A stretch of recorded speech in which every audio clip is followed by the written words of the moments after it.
It's difficult for me to come to terms with the fact that I've tied my life to a true monster.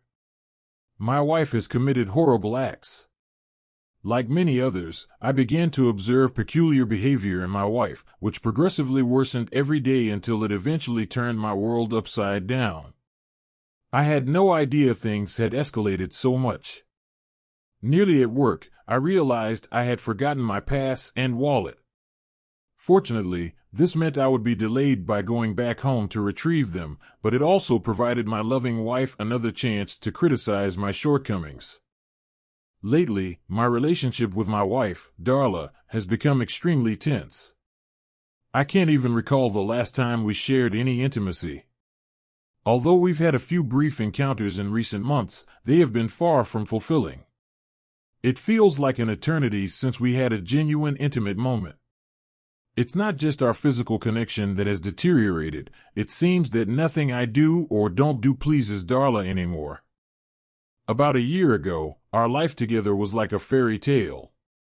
We've been married for 8 years now, and from our first meeting, we shared a deep love and attraction, even with our 2 children, 6-year-old Jod and 4-year-old Mark. We were very close, at least 4 times a week. And I wasn't the only one initiating it. Darla wanted me just as much as I wanted her. Those were the days. However, everything abruptly changed about 6 to 8 months ago.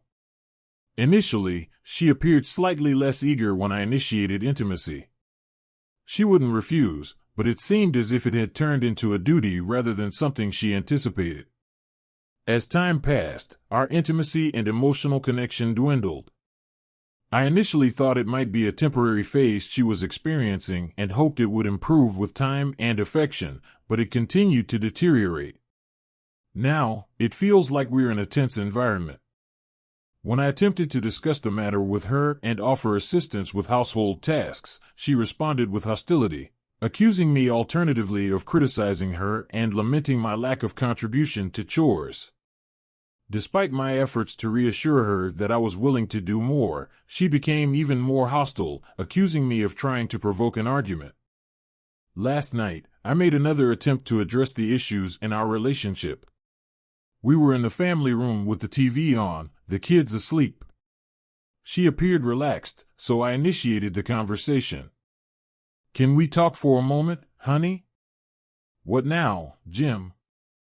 Her response suggested she expected an unpleasant conversation. "We need to work on our relationship. All we've been doing lately is fighting, and I can't handle much more of it. It seems like you might suspect me of cheating. Your behavior reflects that suspicion." I noticed her shock at my words. Yet, instead of seizing the opportunity to initiate some form of communication, she immediately shifted into attack mode. "How could you say that?" she retorted. "Our current situation is no different from before. You're just provoking another argument as usual." "I'm not seeking conflict. I'm attempting to understand why we've been at odds for the past few months. I want to identify what I perceive as an issue and work towards resolving it. Frankly, I believe we could benefit from counseling." "There's no issue. The only problem is your tendency to perceive problems where none exist. I'm fed up with your constant accusations." "Well, let's examine if there truly isn't any issue. Then why have we gone from being intimate 4 or 5 times a week to only once in the past 2 months? Why did I practically have to beg you that time when you initiated intimacy almost as often as I did? We used to sit together on the backyard bench, watching our kids with your head resting on my shoulder and our arms around each other. Now, if I come out there, you get up and leave. It seems like you can't bear to be in the same room with me. Our once happy home now feels more like a battleground. I have no clue what you're talking about. Nothing has changed from my perspective. If anyone needs counseling here, it's you." With that, she stood up and stormed out of the room, and a moment later, I heard the bedroom door slam shut. I wish I could say I was surprised by her outburst, but the truth is, I wasn't. This had become her typical reaction to any attempt on my part to initiate communication over the past couple of months. I sat there for some time, pondering the wreckage my once perfect life had become. What on earth is happening? I wondered. Is she experiencing some sort of breakdown? Am I? As I reflected on my earlier suspicion that she might suspect me of having an affair, it occurred to me that perhaps she was the one being unfaithful. However, everything I knew suggested that a woman having an affair would typically try to conceal it by being overly affectionate to her betrayed partner, not by behaving as Darla was, which was downright hostile. Unless, of course, she was retaliating for my own supposed infidelity. But I thought I had addressed that when I raised the topic with her. After hours of contemplation, I found myself no closer to a resolution than before. The only decision I made was to explore the possibility of seeking counseling for myself, in the hope that it might provide insight into the situation as I made my way upstairs to bed. I felt a sense of relief knowing that I was taking a small step towards some form of resolution. Upon reaching the bedroom, however, I discovered my toiletries and a change of clothes strewn on the floor outside and the door locked. Strangely, I felt relieved. The prospect of sharing a cold bed with Darla held little appeal. I retreated to the guest room, undressed, and went to sleep. Last night is in the past. This morning, I woke up early and left the house before anyone else was awake. Normally, I'd wake the kids and take Mark to daycare while Darla takes Jad to school on her way to work. However, today I felt the urge to escape early. So I rose before dawn, grabbed breakfast from McDonald's, and headed to the lake to witness the sunrise. It was refreshing to indulge in something I've always loved without worrying about Darla's reaction or her potential anger for leaving her to handle the kids. Watching the sunrise, I came to a realization that Darla and I have reached a turning point in our relationship. I've decided to prioritize my own well-being from now on, while Darla will have to take care of herself. Although I'll continue to support her financially as her husband, she'll no longer be my top priority. Instead, the kids and I will come first. Feeling much lighter, I left the lake and started my journey to work. I made a resolution to indulge in such moments more frequently and ensure that the kids spend more time enjoying nature. While driving, I pondered further on my decision from last night to pursue counseling and concluded that it remained a wise choice.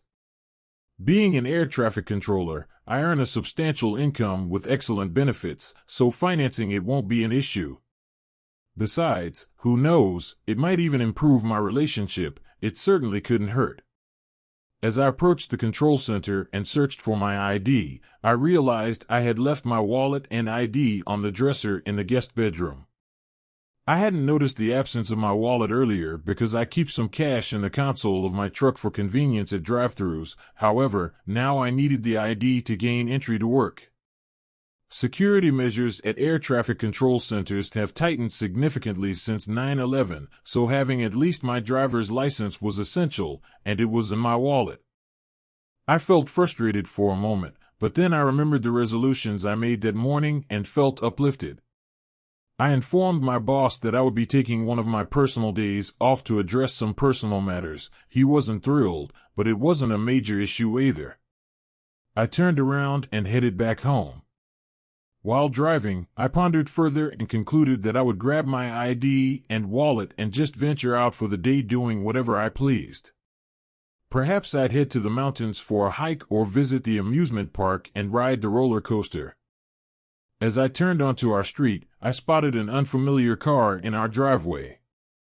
Initially, my positive feelings from the morning dissipated momentarily. However, I reasoned it could be something completely innocent. Let's not anticipate trouble. Besides, even if it is something negative, I've already decided that my priorities are taking care of myself and the kids. Darla is responsible for her own worries. Upon opening the door, I braced myself for the worst, but I must admit my newfound attitude was severely tested by what awaited me inside. I pulled up by the curb, noticing the unfamiliar car parked haphazardly, blocking the entire driveway, before making my way to the front door. Upon entering, I discovered Jod engrossed in a video game in the living room. "Why aren't you at school?" I inquired. "And where's your mom and brother?" "Mark was just here," replied Jod. "Mom is upstairs with her friend." "Is that her friend's car outside?" he queried. "I'm not sure," I responded. "All right, stay here. I'll drop you off at school shortly," I assured him, scanning the kitchen and living room for Mark before making my way upstairs. As I neared the top of the staircase, I could hear noises emanating from the master bedroom, a man's voice followed by an exclamation of delight. Upon reaching the landing, I caught sight of Mark, his eyes widened in astonishment, standing by the open door of the master bedroom, his mouth agape in wonderment. I dashed up the stairs and down the hallway to reach my son. Without clear motivation, I retrieved my new cell phone from my shirt pocket and snapped a photo of Mark as I approached him, then another of the scene in the master bedroom, scooping him up and pressing his face against my shoulder. I glanced into the bedroom to see what had captured his attention. There, on our marital bed, my wife was betraying me with a stranger. What struck me most was the sight of her still wearing her engagement ring, a symbol of our shattered trust. I ensured that the rings were positioned centrally in the frame as I captured the moment with my cell phone camera. For a moment, I contemplated rushing in and confronting them aggressively, but the thought of the two children witnessing such a scene dissuaded me. It was not the right time. Furthermore, I came to the realization that I had already reconciled my emotions regarding my wife, and this incident only solidified her diminishing significance in my life. Therefore, my primary concern became ensuring the safety of both my children, removing them from the situation to a place where they would be shielded from her. I swiftly took hold of both kids and made my way out the door. Although I didn't notice that Darla was watching me from the bedroom as she turned the corner, I caught a glimpse of her in the rearview mirror as she rushed out of the house onto the street. She was only wearing a robe. I decided to take the children to my sister's house. From my perspective, it seemed like a wise choice because my sister had a daughter of her own, age 12, who adored my kids and was eager to assist her mother in looking after them. This arrangement minimized the burden on my sister, who didn't consider it a hassle to have my kids around. She genuinely loved them. There was an added benefit to this plan. My wife was unaware that my sister and her husband had recently relocated back to town. They had moved from Denver to Sacramento after he received a promotion from his company. I had attempted to inform Darla about this, but she dismissed the topic before I could elaborate, stating she didn't care about my sister. Ironically, they used to be close friends, and it was my sister who initially introduced us. When I reached my sister's house, I was surprised to find her absent, but her daughter, Christy, was there. Christy informed me that Catherine had gone to the store and that she had postponed her return to school for a week to assist her mom in settling into their new home. Christy, being an A student, was well ahead of her classmates, so missing a week or two wouldn't affect her much. When Catherine returned, I asked Christy to take my kids out to the backyard while I spoke with my sister about watching them for a few days while I tended to some personal matters. As my cell phone rang, I muttered a curse and switched it off. It was Darla calling from the home phone. Catherine poured each of us a cup of coffee and gestured toward the kitchen table and the chairs arranged around it, saying, "Please have a seat." She took a seat opposite me at the table and demanded, "All right, spill it. Something serious is clearly happening, and I want to know what it is." We conversed for nearly an hour, during which I disclosed everything about the situation between my wife and me, my morning decisions, and the recent discoveries at home. Catherine sat there, visibly stunned, for what felt like several minutes. "All right, I'll keep an eye on them for as long as necessary. Does Darla have my number, and is there a chance she'll come looking for them here?" she inquired. "Darla doesn't even know you two are back in town. I tried mentioning it when you said you were returning, but she cut me off, saying she didn't give a Catherine was taken aback by this unexpected revelation. She and Darla had been incredibly close back when Catherine and her husband Bob lived nearby before Bob's promotion and transfer to Denver 3 years ago. Upon their return, Catherine had anticipated picking up right where they left off. However, Darla's sudden change in attitude dashed those hopes. Shaking off her surprise, Catherine insisted, "You're staying here too. Your kids need stability, and the best way for that to happen is for you to be with them as much as possible during this tough time." With determination, Catherine continued, "Go hug your kids, take care of your affairs, and we'll catch up with you later. In the meantime, Christy and I will sort out sleeping arrangements for everyone." She then flashed a grin, pulling me into a hug. After embracing my kids and Christy and expressing my love for them, I left, making a beeline for the bank. I withdrew half of the funds from our savings and checking accounts, opening new ones solely in my name. I reviewed the messages in my cell phone's voicemail and found just one from Darla. It was filled with profanity and threats, warning me about what her friends would do if I didn't return her kids immediately. There was no acknowledgement of her infidelity, no apology for her actions, just anger and accusations. Scanning through the missed calls list, I noticed no other attempts from her. It seemed as though she had made that one call out of obligation, only to forget about it afterward. She had gone through the motions, feeling no need to do more. Sitting in my truck in the parking lot, I dialed the numbers on my credit cards to try and close the accounts. One bank gave me a hard time due to an outstanding balance, which came as a surprise since we always paid off our cards in full each month and discussed purchases beforehand. However, Darla was the one managing the household finances. I managed to remove Darla's name from the account and arranged for the outstanding charges to be faxed to me at Kinko's. Upon reviewing them, I then requested all statements from the past year to be sent to the same location. Upon examining the statements, I was both shocked and saddened by what I discovered. It became evident that Darla had been regularly meeting someone at various motels, averaging at least one encounter per week over the last 6 months. I also observed a concerning pattern. Initially, the motels were of higher quality, such as the Marriott, and the meetings were less frequent. But over time, the frequency increased to up to 4 times in the last week, while the quality of the accommodations declined to places like Motel 6 and what I suspected to be a rundown establishment downtown. It occurred to me that Darla might be in financial trouble, as she was footing the bill for these rooms rather than having the other party pay. Subsequently, I began seeking legal counsel. With my grandmother's recent passing and the prospect of a significant inheritance, I reached out to the estate attorney who recommended a lawyer by the name of Ralph Edwards. I phoned Ralph's office and explained my situation to the receptionist, who promptly instructed me to come in immediately, assuring me that she would make time for me since Ralph's office was just a short distance away. I arrived within minutes. "Wow, that was fast," remarked Sheila, Ralph's receptionist, as she introduced herself.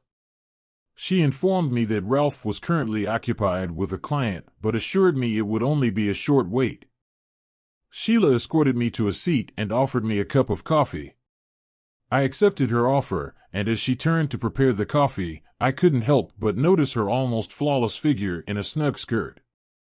She poured me a cup, and glancing over her shoulder, asked if I preferred cream or sugar.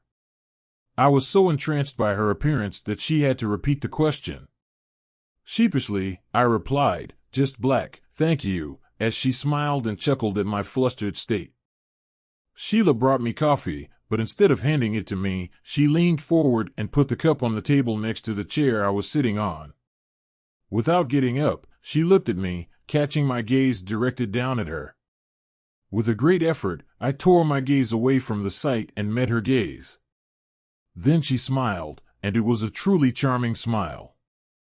Suddenly, Sheila's expression changed.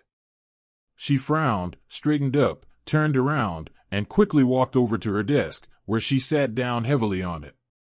She blushed when she looked at me across the table and stammered, "I'm so sorry. It was completely unprofessional of me. I do not know what came over me." I understand that you must be going through a difficult time, and I had no right to behave like this. Please accept my sincere apologies. I finally got a real look at her, seeing not only those physical qualities that all men usually pay attention to. What I saw was an amazingly beautiful woman. Sheila is approximately 32 years old, her height is 5 feet 8 inches, and her figure would be the envy of a 20-year-old man. I estimated her measurements at 38-25-36. She has an oval face, brown eyes that can charm anyone, an elegant nose, and sensual lips framed by a chin that gives her character strength. And the crown of all this is her stunning brown hair. As a result, there was an exceptionally gorgeous woman sitting in front of me with a frustrated expression on her face. With what I hoped was a disarming smile, I turned to her and said, "I must admit I was taken aback by the display you just presented. However, I want to clarify that I'm not shocked. In fact, I find it quite flattering that a woman as lovely as you would find me appealing enough to showcase her charms. I understand that many men in my situation, having just discovered their wife's infidelity, might react with revulsion or seek revenge.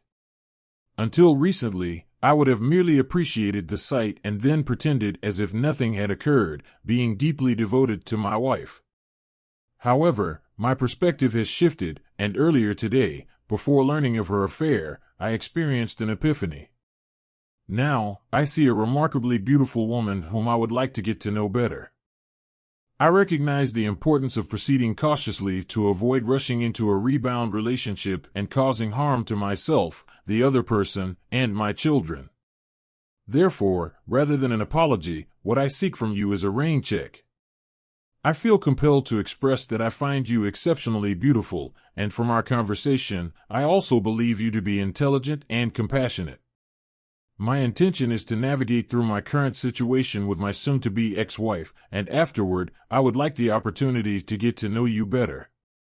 Your willingness, as you described it, to connect with me indicates mutual interest, but please feel no pressure to respond immediately." In the brief moment it took Sheila to compose herself, she gazed at me calmly, almost as if she were peering into my soul. Then, with a smile, she replied, "Thank you, and yes. I would like that very much." As we conversed, I found myself feeling quite comfortable in her presence. Shortly after, an intercom beep signaled a request from Ralph for me to join him. Sheila stood and gestured for me to follow her. Unable to resist a quip, I remarked, "I'll gladly follow you wherever you go." She smiled back at me. Though I was somewhat surprised, as I had been preoccupied with admiring her presence, Sheila escorted me to Ralph's office and returned to her desk, leaving me with a faint sense of loneliness in her absence. Ralph came as a surprise, possessing a deep, resonant voice reminiscent of actor Charlton Heston, yet physically unimpressive, standing at barely 5 feet 6 inches and appearing to weigh no more than 150 pounds. He seemed far from imposing, with light brown hair thinning at the crown, giving the impression of being in his early 40s. After rising from his seat to shake my hand, Ralph settled back in his chair and addressed me, saying, "Sheila has provided me with the information you conveyed to her over the phone earlier. However, I'd appreciate it if you could go over it again in case I have any questions, or if you'd like to add anything." For the next half hour, I talked about the events of the last few months, paying special attention to the events of the current day. Ralph mostly listened attentively until we got to the point where my son witnessed his mother's relationship with his friend.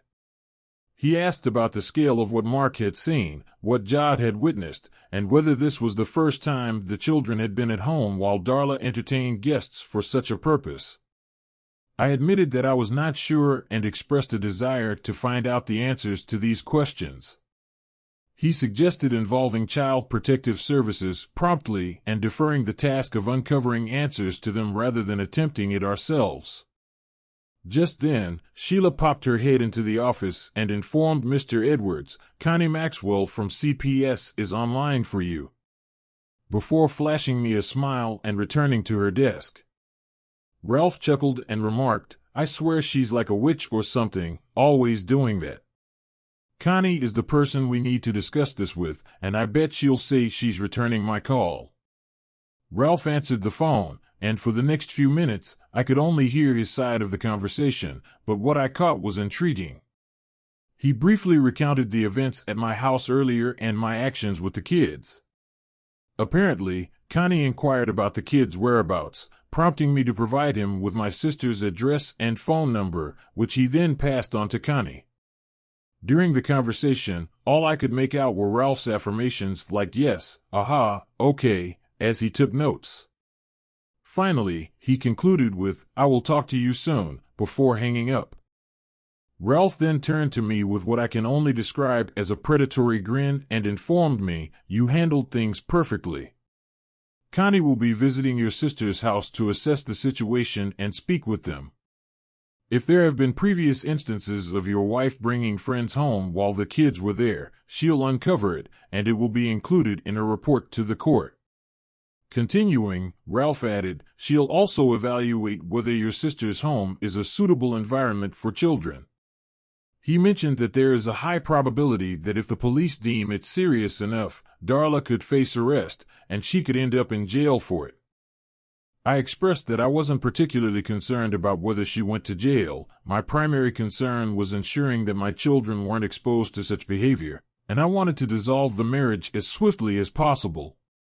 The fastest way to get a divorce for you is to agree to a no-fault or guilty divorce and ignore the aspect of mistreatment. However, if we don't bring today's events into the case, we can't guarantee keeping her away from the children. There's even a chance she could get custody. I agreed that it's crucial to maintain control over that situation. Whether it's you or Child Protective Services, CPS, and control, her access to the kids must be strictly regulated, Ralph explained. Let's hold off on making a decision until we hear Connie's recommendations. I'll start the paperwork and request a temporary restraining order immediately. We continued our conversation for a few more minutes before I bid farewell. Ralph mentioned that he might reach out to me later today depending on the actions taken by CPS. He assured me that Connie would keep him informed and added that she would likely contact me before reaching out to him. As I was leaving the office, Sheila approached me and said, "I don't usually do this. In fact, I've never done it before, but I want you to have my home phone number. If you need anything or just want to talk, please feel free to call." With that, she slipped a Post-it note into my hand and gave me a hug. I felt overwhelming emotions. I couldn't speak because of the strength of my feelings. I had conflicting desires, to hug her tightly, to express my passion right here and now, to run away, and at the same time, to stay in her arms indefinitely. While my rational mind reminded me of the inappropriateness of such feelings towards a woman I wasn't married to, another part of me reasoned that, since I was about to become a bachelor, it didn't matter. In short, my mind was in turmoil, and I was being pulled in different directions at the same time. Then Sheila took a step back, and a shocked expression appeared on her face as she looked at me. She began to apologize, stammering, "I'm so sorry. I didn't mean to be too harsh. I just wanted to assure you that we are here to support you during this difficult time." Despite being overwhelmed with emotion and momentarily speechless, I mustered the strength to gently place my index finger on her lips, quieting her attempt to apologize. With a smile, I conveyed my gratitude, struggling to articulate my feelings. "Wow, I'm at a loss for words, but thank you. I'll definitely call, if only to hear your captivating voice." Despite the whirlwind pace of events, I acknowledged my ability to handle pressure, particularly in light of emergencies, and found solace in the thought of reaching out to her. As I reflected on the newfound connection, I couldn't help but hope for something more than friendship. In response, Sheila kissed my finger and playfully urged me to call, asserting it as an order. With a grin, I agreed, "Your wish is my command." We shared a laugh before parting ways, me towards my truck and she towards her desk. I was driving towards my sister's place when I received a call on my phone. It was Connie informing me that she was on her way to see my kids at my sister's house. She asked me to inform my sister about her visit and also sought my permission to speak with the kids. Although she mentioned she could compel the conversation legally if necessary, it would be a lengthier process requiring a court order. I granted her verbal consent and mentioned I was en route and would meet her there. Upon arriving at my sister's house, I spotted a woman who I presumed to be Connie, conversing with my sister on the front porch. They both turned to greet me as I parked and approached them.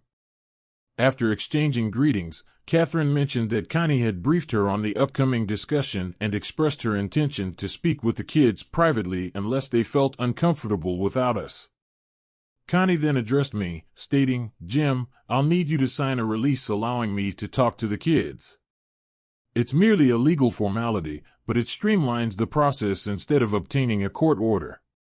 I assured her it wouldn't be an issue. Upon entering the house, both my kids rushed to greet me excitedly, sharing stories about their activities with Christy. I glanced upwards and caught sight of Connie smiling at us, reassuring me that everything would be all right. I proceeded to introduce the children to Connie, assuring them that she only wished to have a conversation with them and that everything would be okay. I emphasized that they could confide in her about anything. Jody, with a solemn expression, asked, "Will she inquire about Mommy and her associates?" She managed to imbue the word friends with a sense of something unsavory. I reassured her that discussing Mommy and her friends would likely be part of the conversation. Jody responded assertively, "Good." I told Mommy that I didn't approve of what she was doing, but she dismissed me, saying it wasn't my concern. Connie spent approximately an hour speaking with the children before making a phone call while they played in the backyard.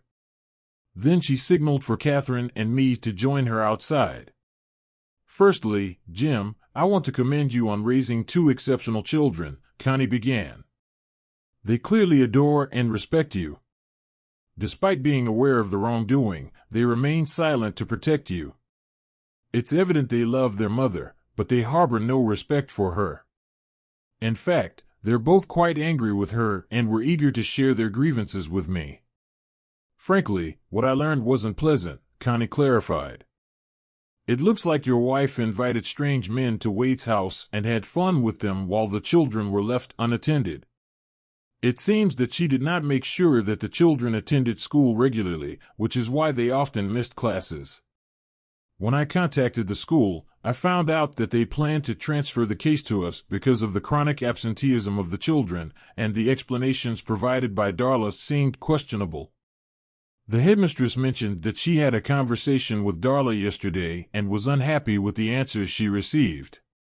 As it turned out, the referrals had already been sent, prompting Connie to contact a social worker and take responsibility for the case.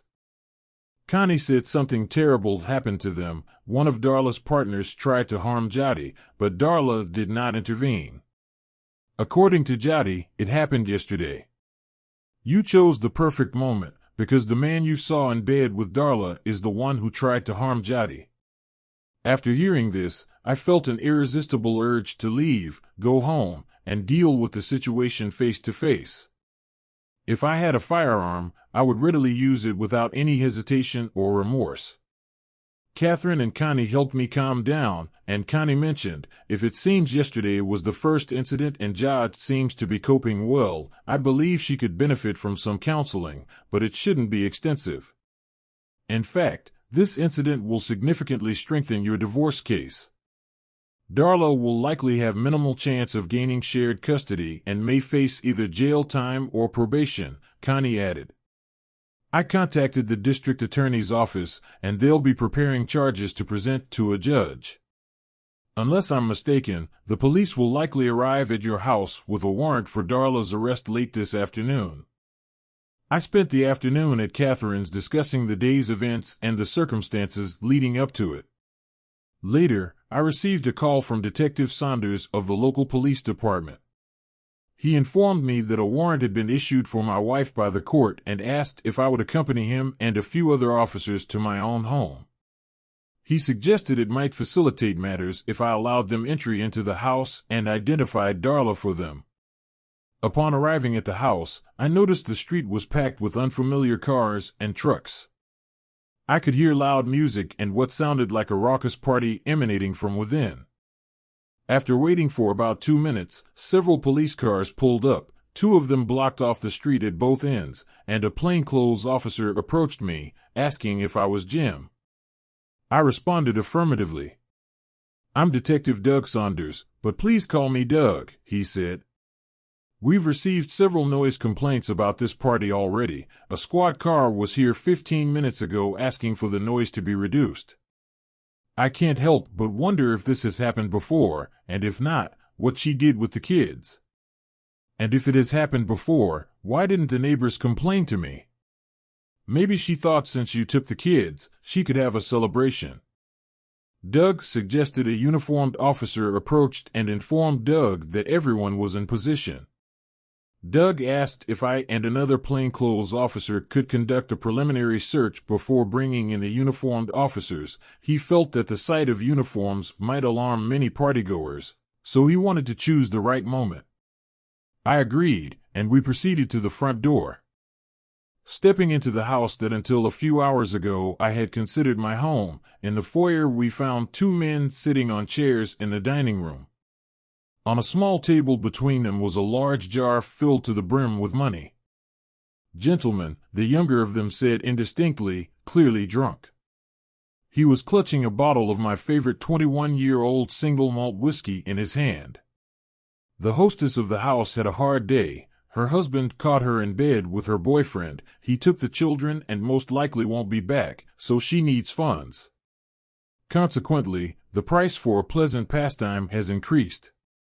If you want full access to the party, you need to deposit $150 into the donation box, he continued, explaining that for those who just wanted to have fun without participating in a group meeting, the donation was only $50.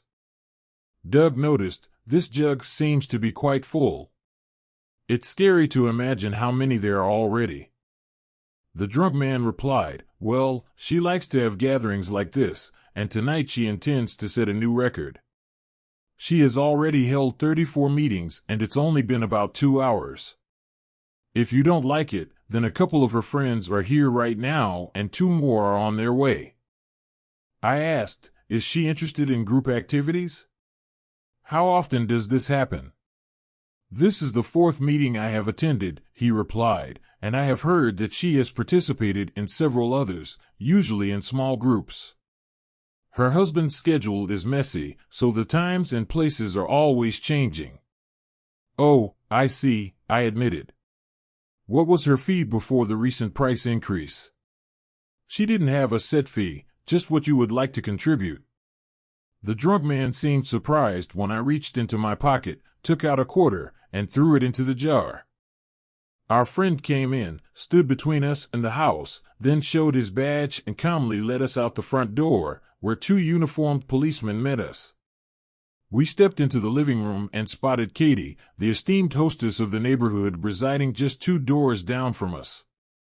She appeared to be in a compromising situation, prompting thoughts about how her husband, the minister of our Baptist church, would react if he were to see tomorrow's headlines, "Minister's Wife Arrested." Doug glanced at me with a perplexed expression, silently questioning, "Is that her?" I merely shook my head, and we made our way toward the stairs, leaving Katie and her companions to tend to their affairs. I suspected Doug believed that if the situation escalated, the uniformed police stationed at the door would apprehend them should they attempt to flee. We went a little further and stepped out into the yard, where my wife happened to be in a very unfavorable position. She immediately noticed me. "Hey, everyone, say hi to my hubby," she yelled. "You want to get in on the action, honey? I'll even let you cut the line after all, we're married." She looked at the guys in line and said, "You guys don't mind if I let my dear ever-loving hubby cut in front of you, right? Don't worry, it won't take him long." She glanced at me again.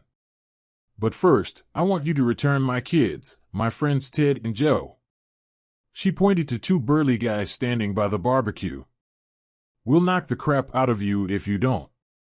Ted and Joe turned to me, puffing out their chests, trying to look tough and intimidate me. At least, I think I was supposed to be scared. For a moment, I almost regretted not having my military buddies with me. I wanted to see how much I remembered from my days in the Army Rangers. I was pretty sure I could handle them without much trouble. They didn't teach me to fight fair. Doug and I turned amid the sounds of catcalls from partygoers and made our way toward the entrance door. Stepping outside, I turned to Doug and asked him, "Do you need me for anything right now?" Doug told me I could wait by the entrance if I wanted, but he wanted me to stay here until everyone was cleared out. Doug gathered his officers and briefed them, then they continued to block all exits. Doug and about 10 officers in uniform returned to the house. Chaos ensued. I sat on the hood of a police car and watched as people rushed to the windows, peeked outside, and disappeared. I heard shouts and occasional screams coming from inside the house. Several people attempted to dash out through the front door, only to find themselves in the hands of the law.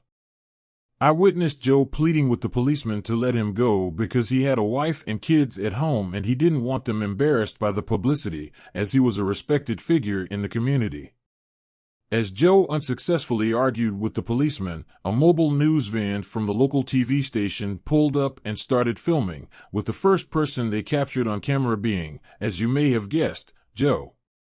It served him right. If he had just kept quiet and got into the van, his photo wouldn't have appeared on the 10 o'clock news.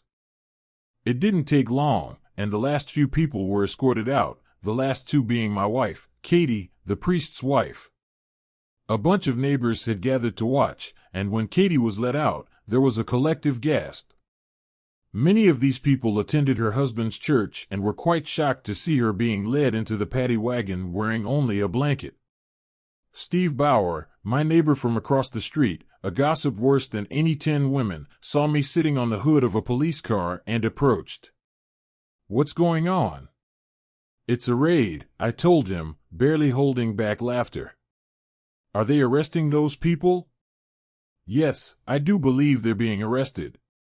"What will they be charged with?" "I think you should ask the police this question, but I'm pretty sure that the girls will be charged for actions that are extremely unwelcome in our society," I told him. Steve hurried to break the news to the other neighbors. As Darla was being let out, she noticed me and somehow managed to break away from the officer who was leading her to the van. She ran up to me, which was a mistake because the blanket had slipped off her, and her hands were handcuffed behind her back. She stood in front of me with her head bowed and cried, "Jim, please. It was just a big mistake.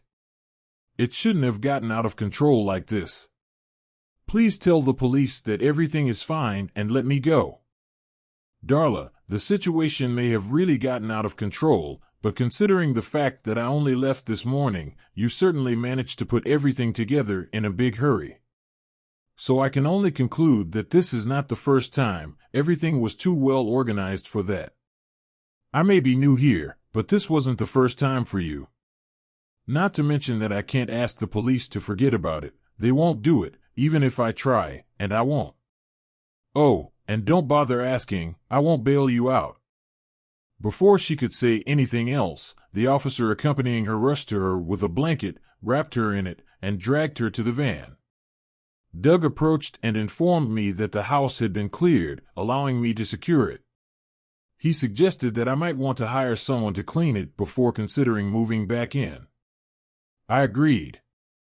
We locked up and decided to leave it until the next day. In the morning, I planned to call a locksmith to change the locks and arrange for cleaning services. Doug assured me that the patrol officers would keep watch over the property overnight in case any intruders appeared. After locking up, I headed to my sister's place. Glancing at the clock in my truck, I was surprised to see it was only 7:15.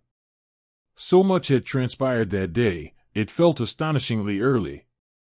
Upon arriving at my sister's, I discovered a picnic unfolding in the backyard. To my surprise, Shayla sat on the glider, chatting with my sister, while Jody rested comfortably in her lap, looking utterly content. Sheila noticed me approaching and seemed somewhat surprised yet pleased. However, she remained silent until Catherine introduced us. Jim, meet Sheila, my next-door neighbor. Sheila, this is Jim, my big brother, Catherine said. As I reached out to shake her hand and bowed, we both burst into laughter, leaving Catherine looking shocked, confused, yet ultimately pleased. Turning to Catherine, Sheila remarked, Jim is actually my boss's attorney.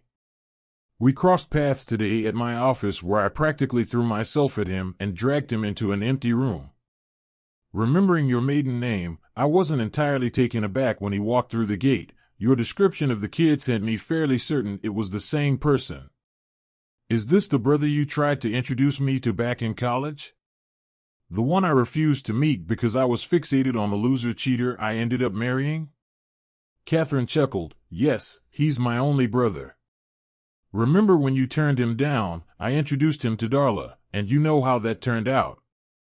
Sheila's expression turned serious as she addressed me, saying, Jim, I understand you're going through a tough time right now. You might feel like being married to Darla was the worst thing, but you have two amazing kids who adore you. They'll be looking to you for guidance, so don't forget that, okay? I won't forget. Knowing they rely on me has helped me hold it together today. I know they need their father, especially since their mother might not be around much. I love my kids and will do everything to raise them well, I replied. Sheila smiled at me. I know you will, and I'll be here to help however I can. She shifted on the swing, causing Jody, who was almost asleep, to stir. Sheila quieted her with a gentle tickle and a kiss on the head. Jody settled down, and Sheila motioned for me to sit beside her.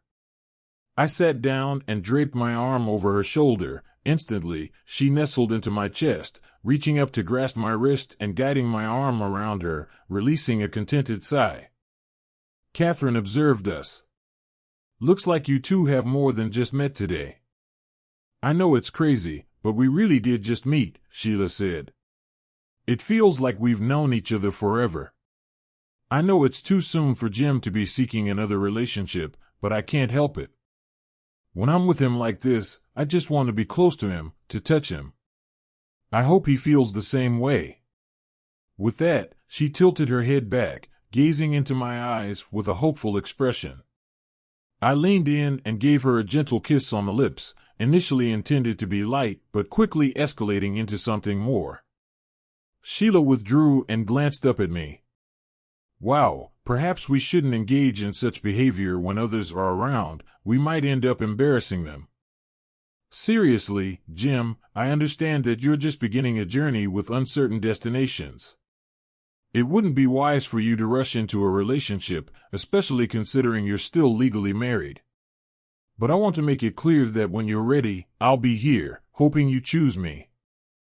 Just then, Mark climbed onto my lap, somehow finding space alongside Sheila, and snuggled up to both of us, settling down to sleep with a sigh. I think you're both a hit, I remarked, and you, too, are a hit with me. Before today, I didn't believe in love at first sight, but now I do. Do you remember what Patrick Swayze said to Demi Moore in Ghost? I asked. No, what did he say? Thinking of the old John Denver song, Some Days Are Diamonds and Some Days Are Stones, I realized today held both. The stone was the end of my marriage to Darla. Even now, I'm unsure why she made the choices she did. The diamond was my new relationship with Sheila. While I'm not certain where it's headed, I feel confident I'll treasure the journey. Later, I realized that choosing Ralph Edwards as my lawyer was the best decision. He had the right connections to speed things up efficiently. If it weren't for Ralph and Connie, Darla might have stayed free for up to a week before being arrested. However, she spent more than just one night in jail. I'm not sure of Ralph's role, but Darla struggled to make bail. No bail bondsmen were willing to help her, and I had no desire to assist her. As a result, she stayed in jail until her trial, which took a long time.